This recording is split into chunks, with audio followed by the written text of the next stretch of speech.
来，乡亲继续来看南投国姓乡的北港溪水位降低，伫瓦境古迹竹米桥下骹的溪床岩石出现一个爱心的模型，讲可能是岩石，或者个溪水长期冲洗形成的天然的景观。这游客看到拢真惊喜，嘛拢来赞叹大自然的奥妙。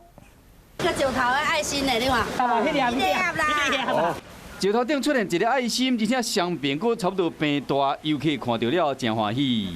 这样子爱心哦，看起来也蛮温馨的吧？我觉得像一个桃子，你看它下面还有一个这样弯一下。有人感觉像爱心，有人认为讲像桃啊。游客纷纷甲这个画面翕相，这个天然的爱心景观伫国姓乡北港溪瓦古街竹米桥下骹的岸边。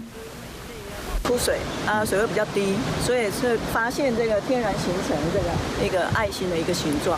对，那这个算是另外一个糯米桥的一个亮点啊。石头长期和溪水安尼冲，形成一个真罕见的爱心图，而且敢若伫寒天较无水时才会出现。我以为是本来就有的，结果没想到是因为水位的关系。大自然画龙点睛的啦，给大自然画龙点睛哦。对的，他原本就觉得是巧夺天工啦。因为大家拢将游览的焦点放伫古迹竹米桥，无去注意到溪坡的状况，即嘛加一个寒天才有的爱心，大自然的创作，互人赞叹。